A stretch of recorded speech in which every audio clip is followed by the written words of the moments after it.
Welcome to What the Fork Wednesday, the day we stop pretending life is behaving and finally talk about the moments that made us still stand still. Like, how you gonna do me like that, huh?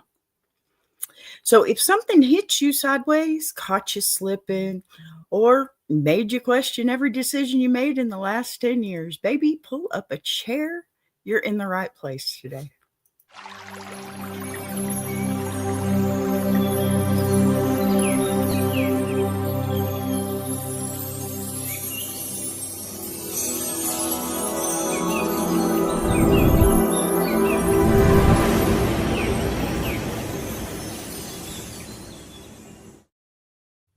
All right, y'all. Let me go on and ease myself into this chair because if there was ever a Wednesday built for this show, it's this one. Okay. Welcome to What the Fork Wednesday, the day of the week where everybody drops the act and admits out loud, yep, I'm hanging on by a thread. Because listen, I don't know who designed the work week, but they had some nerve putting Wednesday dead in the middle like a speed bump with an attitude problem. Okay. Monday at least shows up and announces itself. You know, you know what you're dealing with, right? Tuesday tries to be productive, but Wednesday slides in quiet. It taps you on the shoulder and whispers, "You good?" Knowing damn well you not. Wednesday's got that sneaky little spirit where your coffee machine decides to malfunction. Your dog want to act brand new. Somebody at work sends you an email with a word per my last message in it. And right when you take a deep breath, here comes life running up talking about, "Hey girl, hold this real quick." And it hands you a whole new mess you did not order. That's the thing. Nobody prepares you for the Wednesday moments.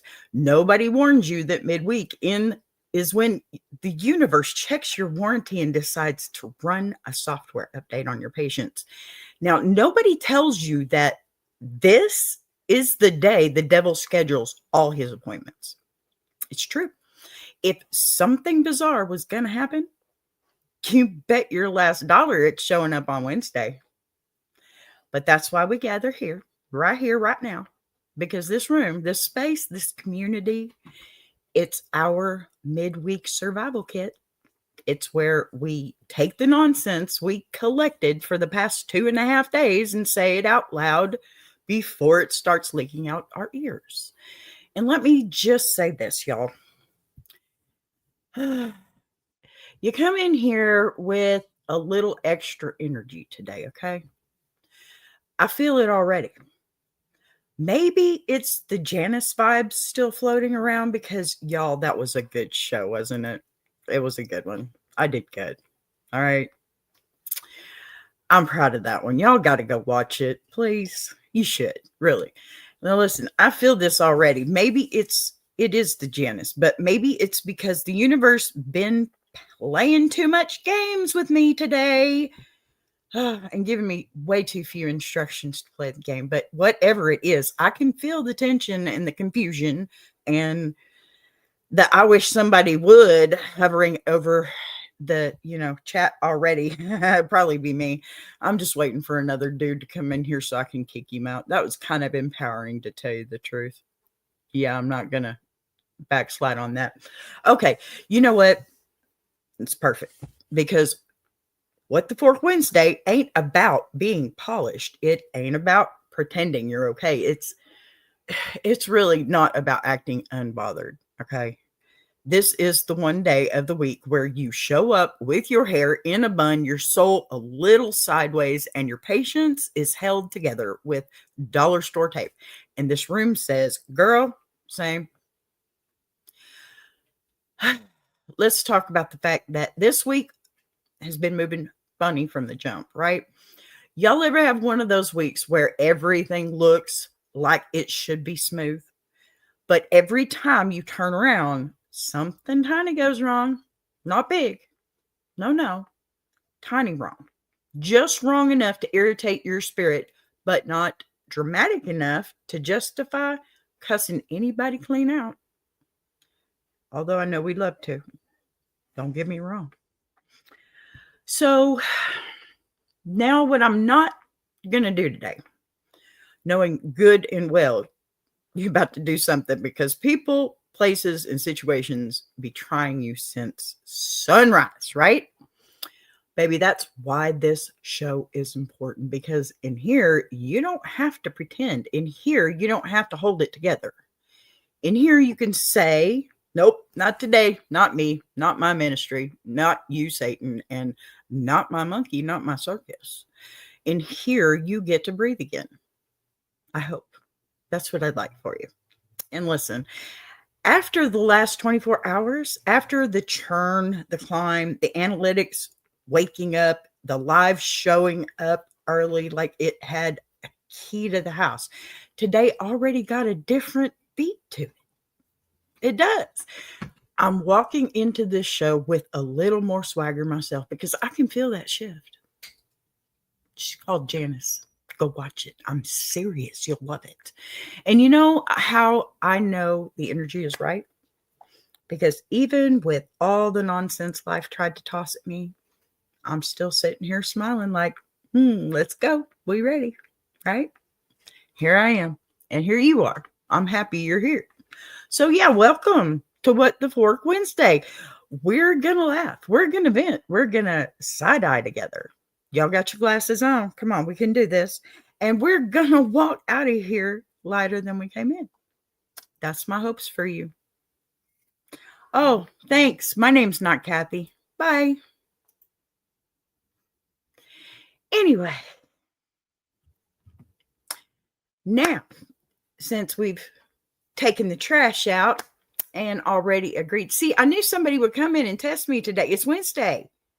Whatever. Let's go on and slide into my mess for a second. The other mess, not this one. Because y'all know, I don't come in here acting perfect. No, no ma'am. No sir. If anything, I'm the first one to say, let me tell you what just tried to take me out. It's true. And listen, I had one of those moments.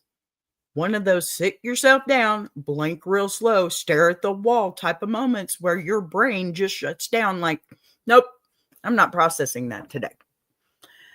Like Skywire 3D, who just got banned. Not processing that. Don't have to.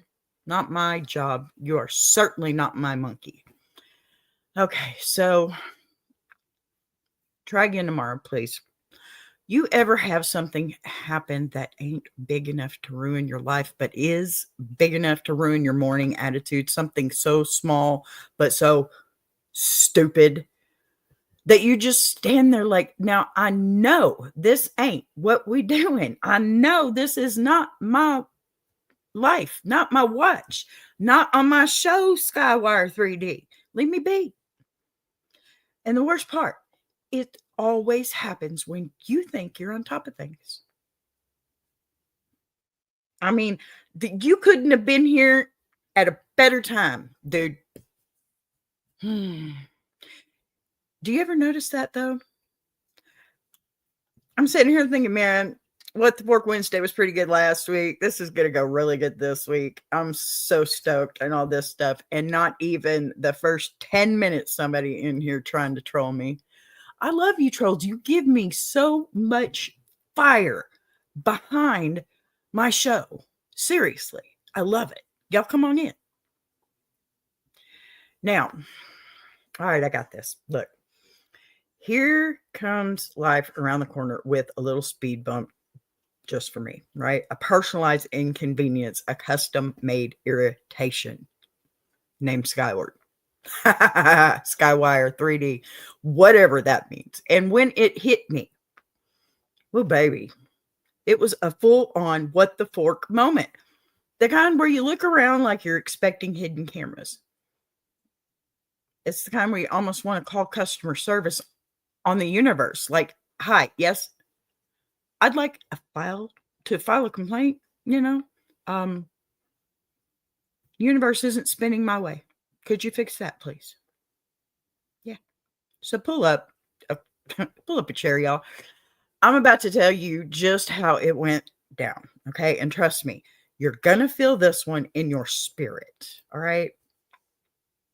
Now, let me go on and break it down a little bit because the way this week tried to set me up, hilarious, absolutely hilarious. Now, I've been running on fumes the last few days, the last few months, right? Not empty, just fumes. Like the little gas light wasn't blinking anymore. It just gave up and said, "Good luck, girl." That's it. And I'm sorry, but that's probably, I should go back and say, years, because that's just how I roll. I'm a workaholic, and I've also got ADHD, which makes me work on 50,000 things without finishing them first. So I do try. I do. I really try.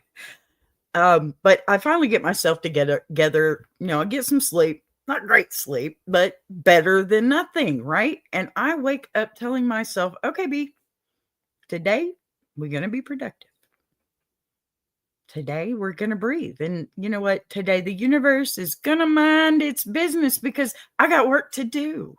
And I don't mean the iron sharpening iron universe, which you should definitely go see. Yeah. Okay. Today I'm going to be productive. No. I said that with my whole chest. And the universe said, bet. First thing in the morning, I'm already moving slow. Okay. It's just a given. I'm old. I've accepted that the best way I'm going to. But okay, so I grabbed my laptop, right? Feeling good, feeling hopeful. Open up Canva like it's about to do a big thing, and boom, it glitched again. Thank God I was done with Janice already. But I was working on the next one. Yeah. This thing glitched again like it caught a demon in the wiring. Okay. I'm talking black screen kind of glitch, rainbow wheel, everything freezing like it owed somebody. Okay. And I'm staring at it like, again, really? How are you going to do me like this? I literally just got out of bed. Let me live, please. Let me live. I just need to do my job. And you know what? When something technical goes wrong first thing in the morning, it hits different. It hits you right in your soul. I don't even, it doesn't just irritate your mind. It irritates your whole spirit, your whole being, because now you're sitting here like, oh Lord, this is the tone for the day. Please don't let this be the tone for the today. But no, I breathed, take a deep, deep breath, stayed calm. I restart the whole thing like a responsible adult would do. And baby, when it came back on, I realized the one file, the single bitty file that I needed, just like yesterday, the one file I spent hours on last night, the one that had me crying, pacing, praying, was missing, gone, deleted again. Can you believe I've gone through this 2 days in a row now? I just sat there with my mouth open for a good 10 seconds, right? Just, are you kidding me? Not moving, not blinking, just processing the betrayal, okay? Because I put work into that. And it happened for the second time now. I put heart into that and it's gone again. I sacrificed sleep for that. And now Canva wants to act like it didn't know me. Oh, no. Oh, hell no. Mm-mm. So here I am, sitting like some abandoned character from, a telenovela, whispering to the ceiling, you cannot be serious right now. I know you guys have done that too. Believe me. I know you've done it. Monday, Tuesday, Wednesday, Thursday, Friday, Saturday. You've done it, right? You cannot be serious right now. I am flipping through the folders, going to try and find the trash yet again because for some reason, they keep moving this stuff on Canva. I don't know why. I love you, Canva. You've been a great friend, but I like the tools that I pay for to work, right? Yeah. Okay, I'm already rewriting my whole day in my head, thinking, okay, well, here we go. And this time I really lost it. And then I checked one more spot, one more teeny tiny spot, because at this point I am just so desperate. And guess what was freaking sitting there, people? Perfect, untouched, working better than ever. Like it had just taken a little spa vacation. Do you understand the rage and the relief that hit me at the same time? I almost passed out. Yeah. I went from funeral service to family reunion in 3 seconds. And honey, I'm a redneck. Okay. I said, oh, so now you want to act right after I already mourned you and the one before just yesterday.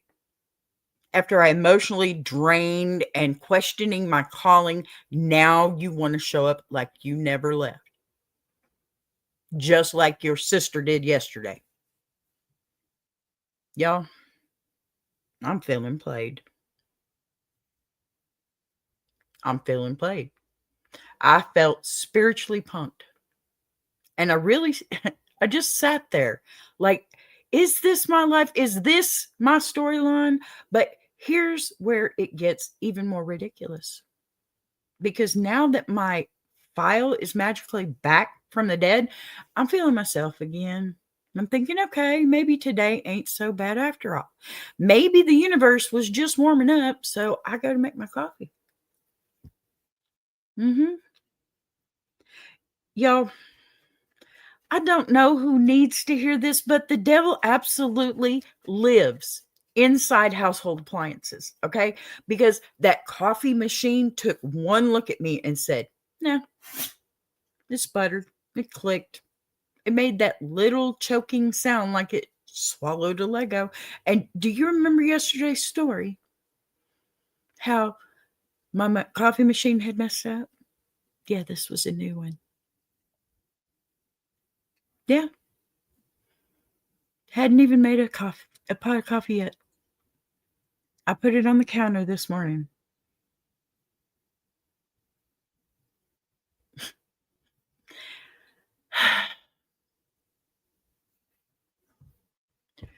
I mean, it spits out half a cup of coffee, right? Not even enough to drink, but just enough to piss me off. Now I'm standing in the kitchen, holding this sad little half cup like, how am I supposed to survive this today? What am I supposed to do with this? Sip it like it's communion? Fine, whatever. At this point, I'm already numb. Okay. Hey, Patty. The devil is alive and well in your freezer. I can relate. I hear you, honey. I hear you. And Olga, is that you, honey? I'm so good to see. It's so good to see you, honey.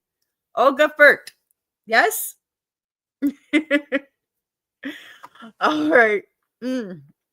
Oh. So I sit down, half caffeinated, emotionally unstable, and ready to work. And then I start noticing everything around me acting up. Coffee. Yes, good coffee. You okay, Olga? I think we got a little bit of a thing going on with your phone, sweetie. I'm so happy you're here, though. Okay. I sit down, half caffeinated, right? Emotionally unstable, ready to work. And then I start noticing everything around me just acting completely off. The phone's glitching. What? Notifications coming in late. Wi-Fi stuttering like it's shy. StreamYard suddenly decides it wants to think about things before it loads up. I'm sitting there like, okay, who hacked my life? Who unplugged something important? Who touched the universe router? Sorry, that's my dogs. I have to slap the bed at to get them to stop. And then here comes the cherry on top, and it's not the dogs this time. I go check my analytics, thinking, hi there, Big Jack. Good to see you too.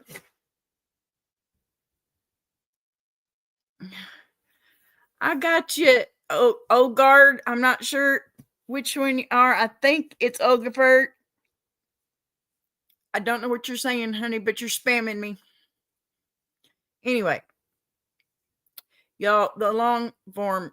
Okay, hold up. The cherry on top. I go to check my analytics, thinking maybe I'll get a little dopamine, right? Yeah, because things have been going so good. Maybe something will smile at me today. And y'all, the long form is climbing. The live is already showing up. The clips are working. And I'm just sitting here exhausted over it, annoyed, looking like someone who got dragged through chaos just to arrive at a blessing. And that's when it hit me. This is exactly what the Fork Wednesday is about.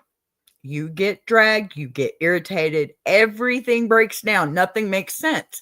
And then something good pops up out of nowhere like, hey girl, don't be mad. Look what I did. Ugh, I swear, some days life feels like a toxic relationship that just it keeps buying you nice gifts, right?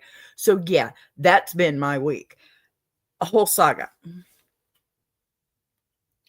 Can I shout out your friend Nick Carmiel? He is a big fan. Is that, I hope I said his name right. Here, I'll even put you up on the screen. Can you shout out my friend Nick? Hey, Nick. Good to see you. I'm so happy you're a fan. How's that? Will that work for you, my dear? I'm happy you're here too. Wow, that's cool. All right, that just gave me a boost. Let's go. So yeah, that's been my week. It's like a whole saga, a whole emotional roller coaster, right? A whole buffet of nonsense with the side of miracles. And now that I've survived that, we can go on and get into your nonsense, okay? Yeah, that was pretty crazy. Now then. Wow, isn't that nice? You know what? Tell Nick goodbye. See ya. We don't do gum jobs here. Unreal. Y'all, people, give me a break. You know what? I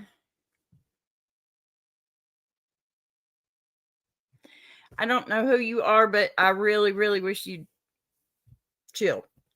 Anyway, y'all ain't messing me up. I know you think you're trying, and with Fork Wednesday, sure. He's a W. What's a W? A weirdo? A Wednesday? Yes, that's what he is. I'm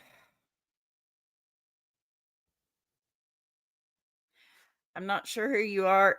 I don't think you're who I think you are. And if you're not, you probably need to go somewhere else. Okay? We're not talking about gum jobs on this show.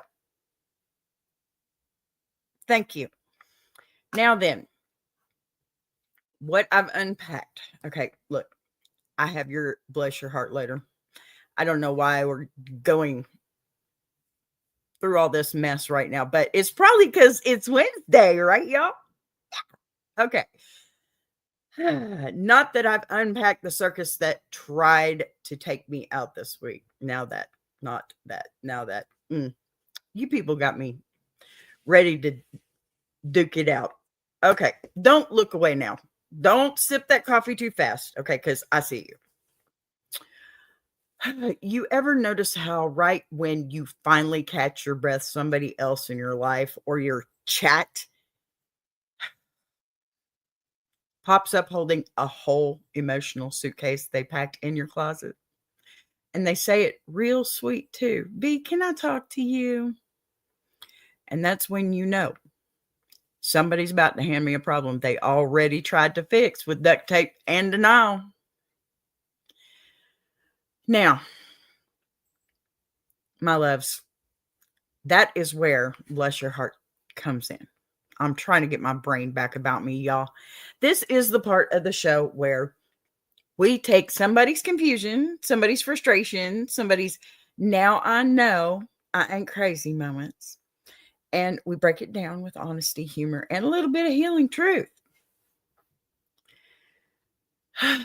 Because today's letter, oh baby, this one's got layers.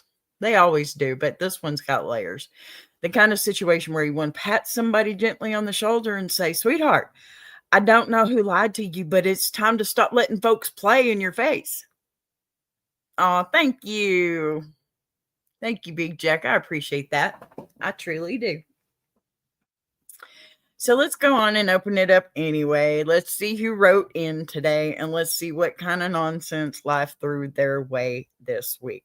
And yes, you guys, it's another AI letter because I got to save my voice. I can't, as wives, we want to do the best we can for our husbands, but giving up my voice is not one of the things I'm prepared to do, even though that's probably his most biggest ask of me.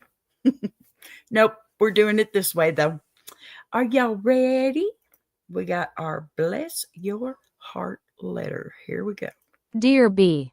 Girl, I need you to grab some holy water, a notepad, and maybe a lawyer, because I'm about to tell you about the circus living in my guest room. I invited my cousin to stay with me for a few days, while she looked for a job and got herself back on track. You already see where this going, don't you? Well, a few days has turned into 2.5 weeks, and she has made herself so at home I'm starting to feel like I'm the guest. She been in my kitchen rearranging stuff I paid for, changing my spices around like she Gordon Ramsay, moving my plates to help me flow better, and labeling my pantry shelves with sticky notes like I'm in kindergarten. And the worst part? She cooks big meals, and don't clean a damn thing. Not one pot, pan, not even the counter she messed up. When I try to hint that she's overstaying, she hits me with, God put me here for a reason. I'm helping you get organized. Girl, if this is God's plan, I need to see the rough draft. I told her I need the house quiet in the mornings because I work from home. She said she's claiming the living room in Jesus' name, and turns on YouTube sermons at full volume at 6:45 a.m. like she paying rent. And to top it all off, she invited somebody over last night without even asking me. Not family, not a friend, some man she met at Walmart buying rotisserie chicken. B. Am I wrong for wanting to pack her bags for her? Because if she cooks one more meal and leaves one more pot in my sink, I'm about to lose my religion and my housing stability. Signed, please evict my cousin in Jesus' name. Okay. Wow, y'all. I'm going to have to take that banner off. I don't know why that banner has a problem. All right. Sweetheart, let me go on ahead and settle myself before I unpack this, because the level of chaotic energy coming off that letter is the kind of thing that starts as a funny story, but by the end, it has your blood pressure tap dancing on your forehead. Okay.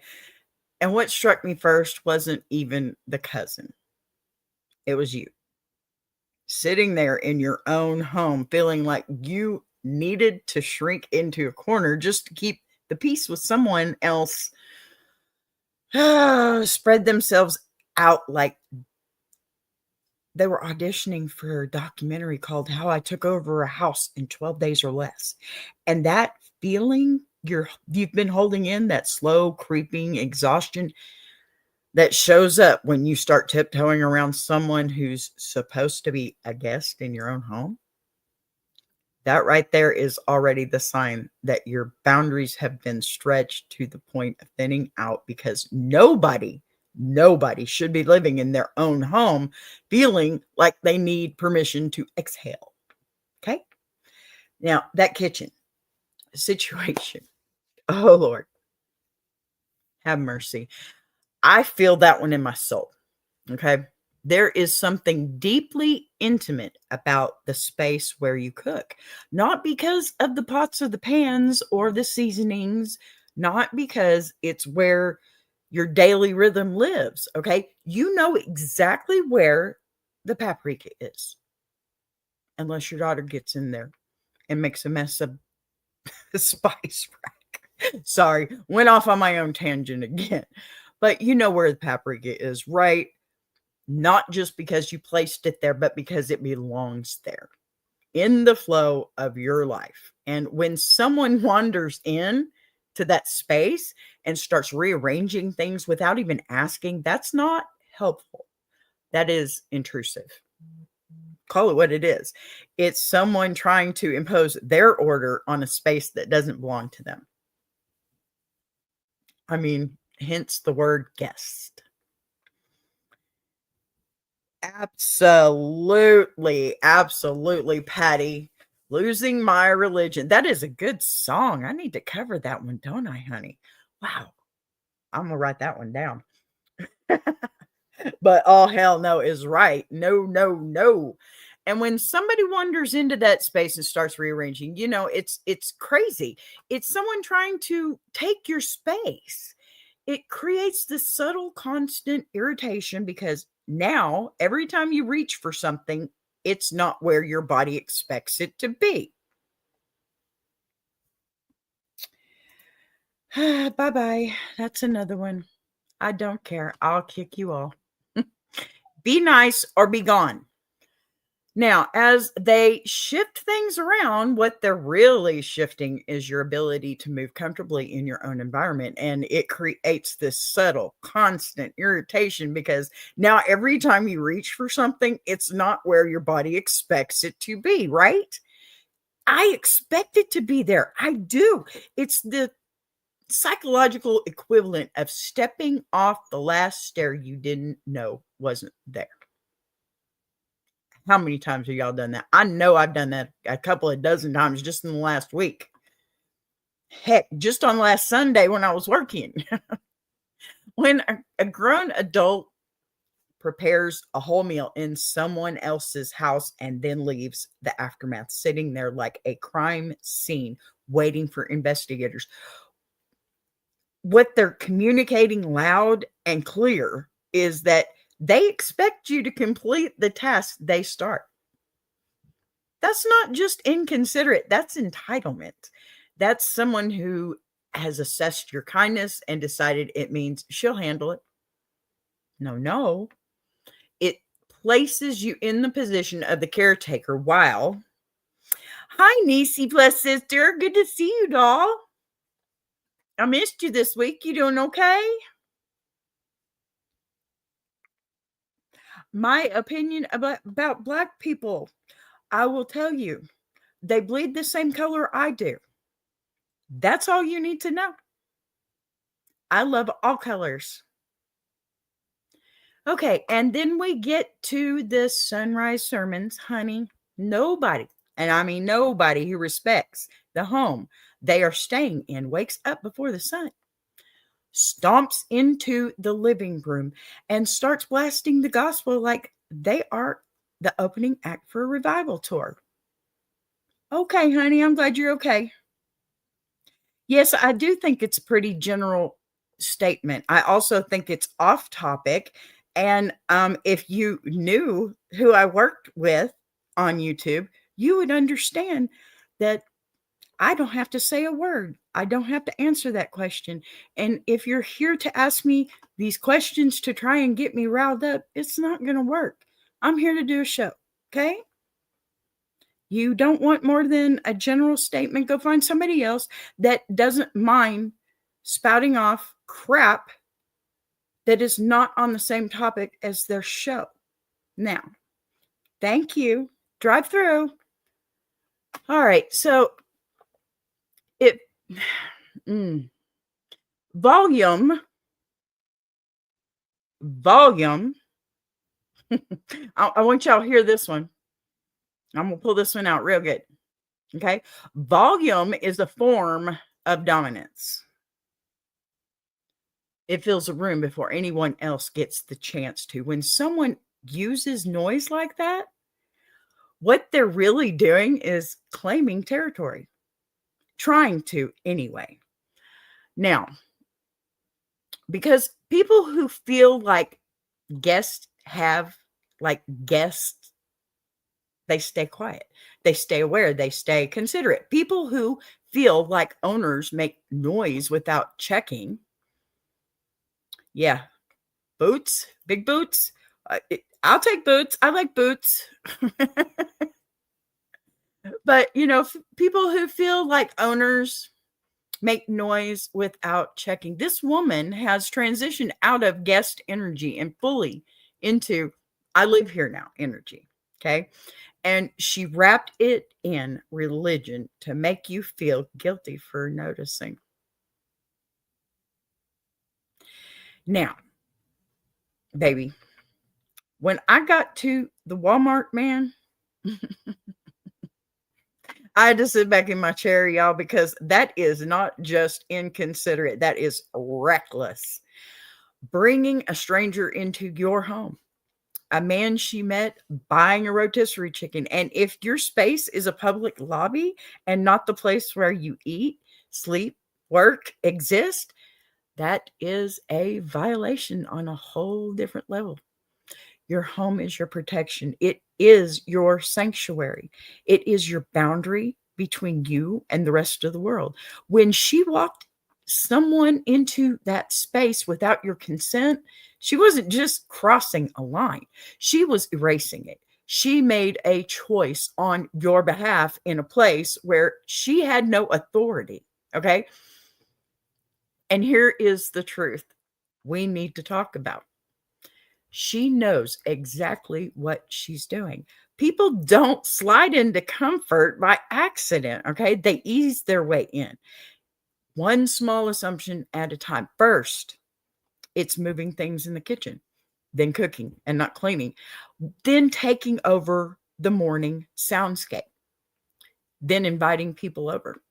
And before you realize it, she has promoted herself from temporary guest to owner of the property.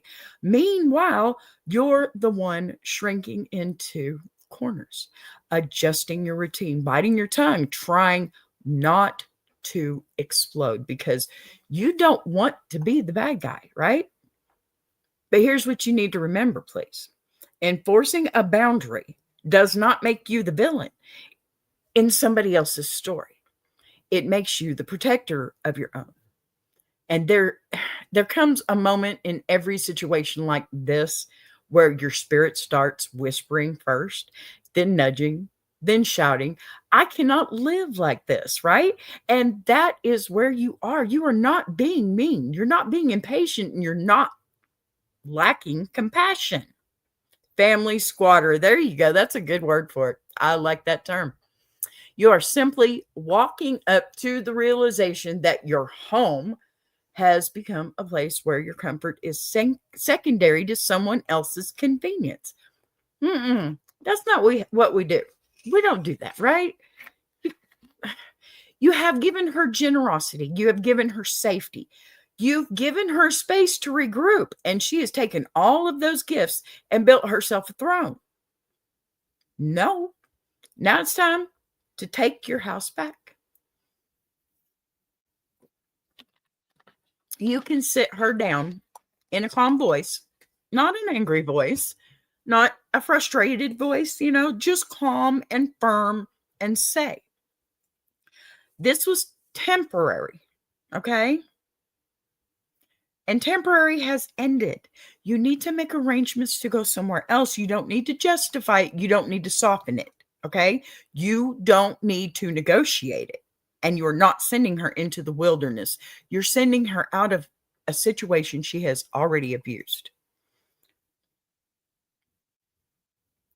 You want to solve God better by staying single or saying single forever. I don't think that's the answer, but here's the thing. You are your own person, and if you think that's best, then I'm proud of you for finding what you want to do with your life. Okay? Now, the minute you reclaim your space, the minute you say out loud that what your spirit has been begging you to say. You're going to feel the air change in your house. That weight on your chest will lift, okay? That irritation humming under your skin, it'll ease, okay? That weight on your chest is going to lift off.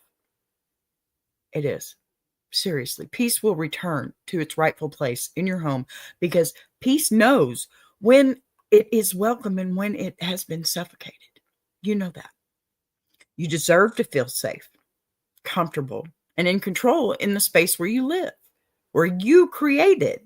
Your cousin has shown you she cannot coexist with your boundaries, and that means it's time for her to go. I'm sorry, it seems kind of harsh. It really does. But she'll thank you for it later. And yes, that sounds cliche, but it's true, right? It's true. That's how it goes. Now, every time we finish one of those bless your heart letters, I always feel that shift inside me, that moment where everything goes from loud and chaotic and funny to, something quieter, something that sits deeper under the skin. And I think that shift is important because life is not made out of one kind of story. And I think that shift, it shows you which is which. We get the wild ones that make us shake our heads and laugh because, good Lord, people out here doing anything they can, but what they should. Then we get the ones that don't make noise at all. The ones that creep into your life slowly, like, dust settling on shelves and you didn't realize hadn't been touched in a while. So those are the gravel road moments, right? The ones where you can't dance around the situation or joke in a way or pretend it's not happening. These are the stories written by people who are tired, people who have been carrying something so long it's shaped their posture. People who wake up every day knowing they have to push through something heavy that nobody else sees. And I think there's a different kind of bravery in that. Not the bravery of standing up to somebody loud, okay? But the bravery of waking up every morning and convincing yourself to keep going, even when the road feels like it's made of broken glass and the world keeps asking you to walk barefoot. That's why we do this segment, okay? Because somebody out there has been holding their breath through a situation they don't know how to escape from, and they're not looking for entertainment. They're looking for direction. And if there is one thing about a gravel road, it's that it's never pretty. It's never smooth. But if you follow it long enough, if you listen to your own footsteps on it, eventually it leads somewhere softer. So let's go ahead and open today's gravel road letter with that in mind, because whoever wrote this didn't send it for laughs, okay? They sent it because they're standing somewhere they don't want to stay. And they're hoping we can help them figure out which way the road bends next. Here's your gravel road. Dear B, I've reached a point where the silence in my own home feels louder than anything I could say out loud. I've been married for 12 years, and for most of that time I thought we were solid, not perfect, not movie perfect, but steady enough that I could trust the ground I was standing on. But over the past year something has shifted, not suddenly, not in one big explosion, but in these small, almost unnoticeable ways that started adding up until I realized I was living with someone who barely speaks to me anymore. We don't argue, we don't fight, we barely even disagree, we just don't talk. He comes home, gives me a tired smile, eats dinner quietly, and disappears into the bedroom or onto his phone. And I've been telling myself he's stressed, he's tired, it's work, it's life, it's everything except the thing I'm afraid it might be, that he's drifting away from me and doesn't know how to say it.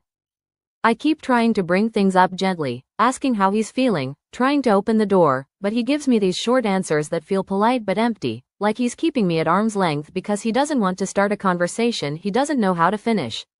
And in the meantime, I'm sitting in a house I used to feel safe in, wondering if the person I built a life with is slowly pulling away one quiet day at a time.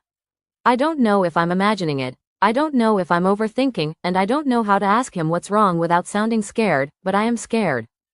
I'm scared of waking up one day and realizing he left emotionally long before he ever left physically. I'm scared that if I push too hard, he'll retreat even more. I'm scared that if I stay quiet, nothing will change. And I'm tired of guessing, tired of tiptoeing, tired of feeling alone next to someone I love. B. I don't want to lose my marriage, but I don't know how to reach him anymore.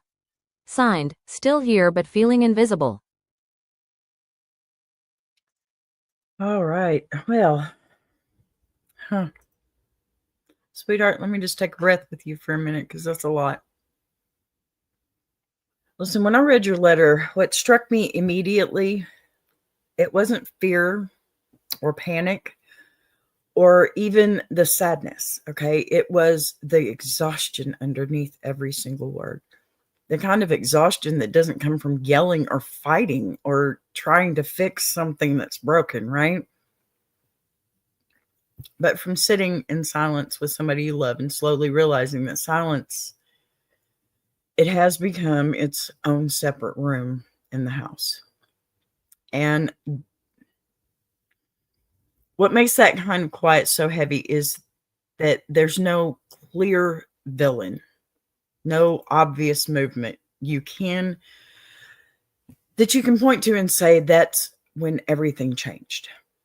Instead, the change drips in slowly, one missed conversation at a time, until you realize you've been standing in emotional fog for months. Still trying to remember when the sun last felt warm on your face. Listen, living in that kind of distance, that slow, creeping separation where nothing is technically wrong, but nothing feels right anymore, that's one of the loneliest places a person can sit. I'm not going to sugarcoat it. You know I don't. Because you're not grieving something that ended. You're grieving something that's fading.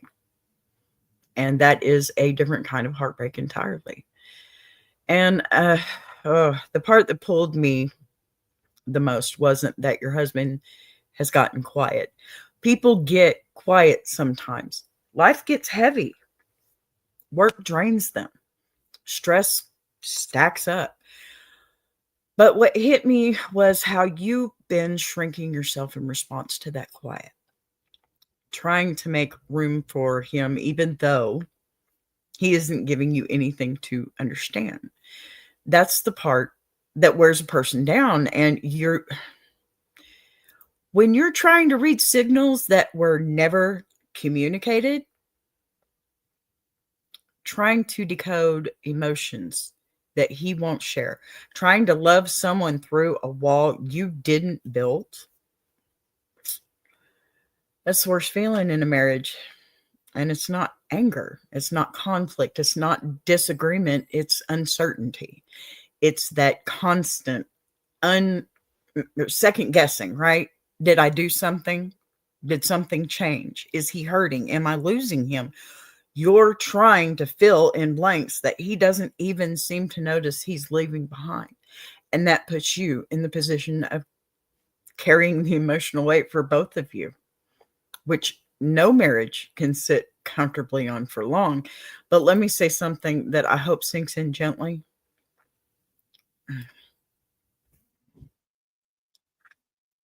People don't emotionally withdraw for no reason. Okay. Sometimes they withdraw because something is wrong inside them that they don't know how to articulate. Sometimes they withdraw because they're overwhelmed, overstimulated, burnt out, and the thought of one more conversation, even with someone they love, it feels like running a marathon on tired legs. And sometimes, yeah, the withdrawal, because they are drifting away emotionally. Not because they stopped loving you, but because they don't know how to reconnect with themselves, much less with you. Now, silence can come from deep hurt. We know this. Or deep confusion, deep avoidance.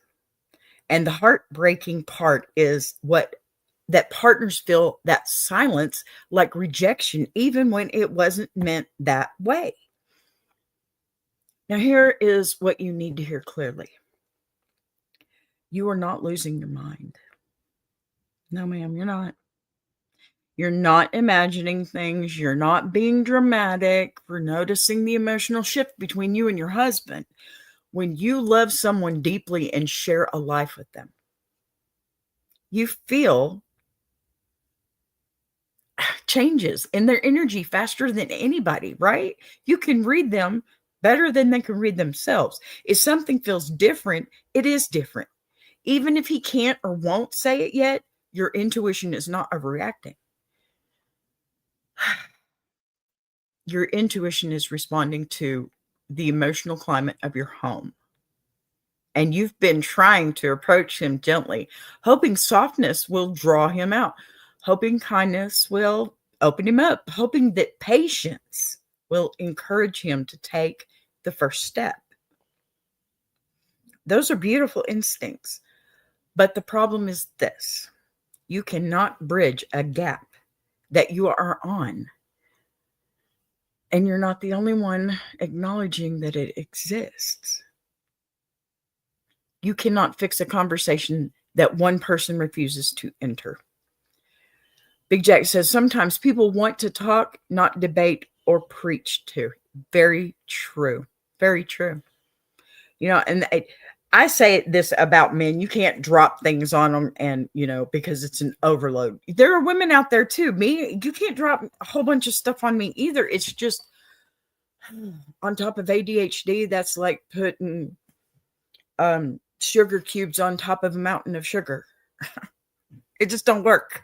And it just makes it worse. And it makes me ping further. It's just, those are beautiful instincts. Seriously. You can't fix that conversation. Jesus saves. Amen. But that doesn't mean the marriage is over either. Okay. It doesn't mean he doesn't love you. What it means is this: silence has become the third person. Okay. The third person in your relationship. And silence is greedy, y'all. It feeds on avoidance. It feeds on fear and misunderstanding. And the longer two people avoid addressing the quiet between them, the more that quiet becomes the dominant language of the house. You're not fighting your husband. You're fighting the habit of not talking. So,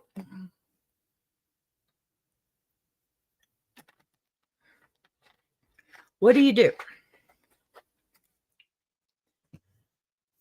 You stop walking on eggshells. You stop tiptoeing around the truth because you're afraid the truth might confirm your fear. And listen, instead, you meet him at the place where honesty lives, not the dramatic, confrontational kind, okay? Not the emotional outburst, but the steady human kind. You say something like, I feel distance between us and I miss you.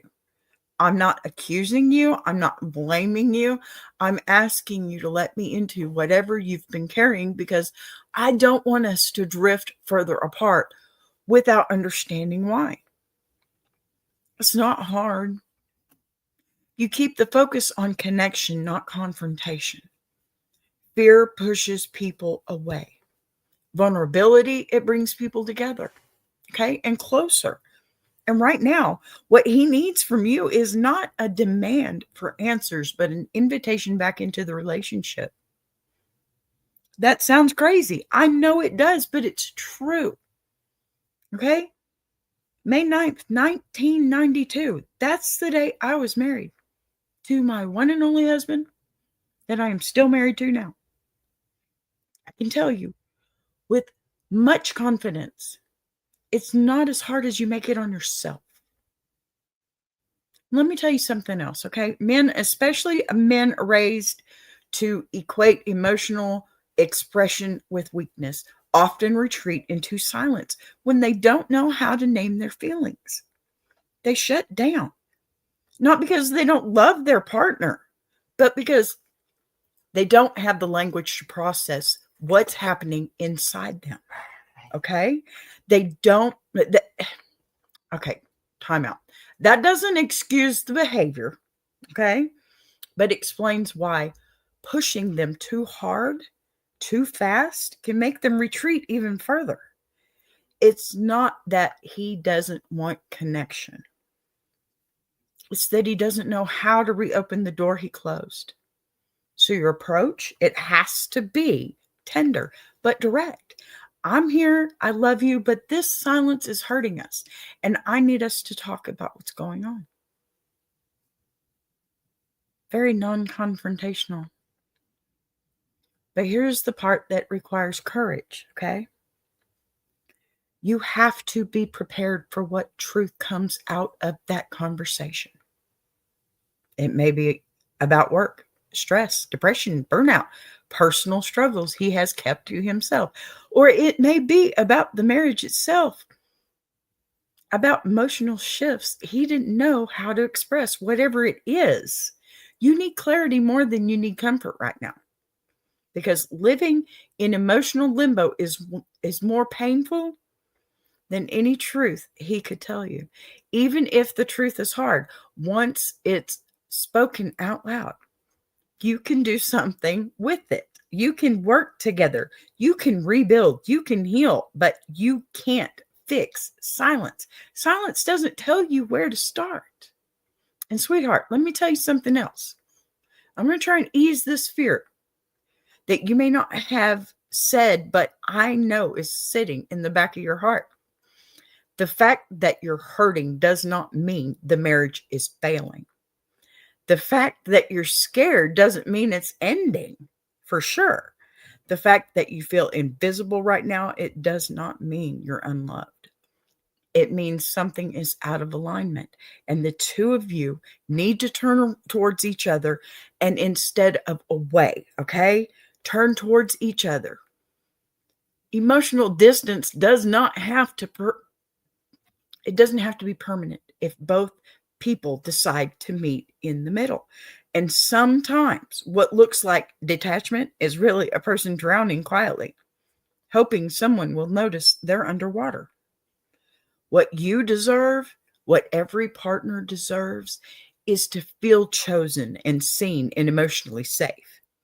If your husband has retreated, and if he still loves you, then all he is waiting for is a moment where he can step back into connection without feeling like he's walking into conflict. Yes, Big Jack, you're right. Sometimes nothing going on means nothing is going on. Yes, if they tell you, look, if a woman tells you yes or no, there's something not going on or whatever, nothing's going on, then you don't believe that. But if a man tells you that, you wholeheartedly, with your full chest, believe it. He's telling you the truth because that's where he's at. And it could be something that he doesn't even want to worry you with, or it could be absolutely nothing at all. And asking him 20 times a day, well, that turns it into a problem. God, why are you asking me? I told you 10 times already. I'm fine. There's a whole new argument. And just because you thought you were being compassionate and caring, no, you were being annoying, nagging. It's true. If if this is all important to him too, if he loves you, he truly has pulled away emotionally and is afraid to say so, and then your courage is starting this conversation with, "Will still save." Oh my gosh, sorry. Listen, clarity is not the enemy, okay? Uncertainty is. And right now, the greatest gift you can give yourself is the truth, period. No matter what it is, you are not invisible. You're not imagining things, and you're not alone. And this moment, as painful as it is, can be the turning point where both of you learn how not to stop, or how to stop living next to each other and start living with each other again, right? But it begins with one brave, honest conversation, one that invites him back into the marriage instead of waiting for him to remember how to knock. Ladies, let's be honest, because, man knocks on the door, and half the time we're pulling the knocker out of their hand and saying, wait your turn. Okay? Let's be honest. As women, as homemakers, there are a lot of things that we do. And, mothers, grandmothers, homeschoolers, stuff like that. There's a lot of things you got on your mind. But let me tell you something. A man's mind works as this. The one single solitary thing that he needs to do right at that moment is what he focuses on. That's what he's trained himself to do, so that there are no problems in his woman's life. Y'all need to remember that.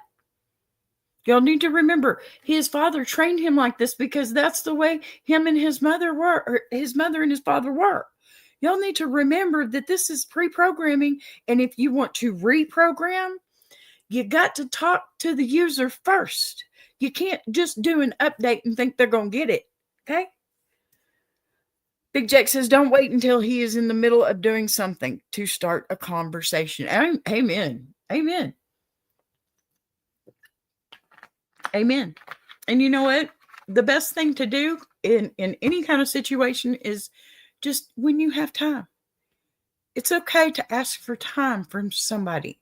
Don't ask them when you know they're busy, obviously. But hey, when you're not busy, do you mind if we have a talk? And don't make it sound like it's going to be one of those, when somebody says, hey, I need to talk, the first thing that comes to my mind is, oh, hell, what now? Right? Don't make it one of those moments. Hey, I just need to chit chat for a few things with you when you have time, or something like that. Don't make it so heavy. Every time I turn around, I'm catching myself before I walk in and say something to my husband. I will stop and I will remind myself that, hey, that sounds like a conflict waiting to happen. How about say it differently? You owe yourself, period. You owe yourself the right to stop and think about what you're going to say before you say it. That is the easiest, most God-given talent any person in this world has. And 90% of the world, no, I'm not even going to put statistics on that. Look, not all these people do it. They should, but they don't.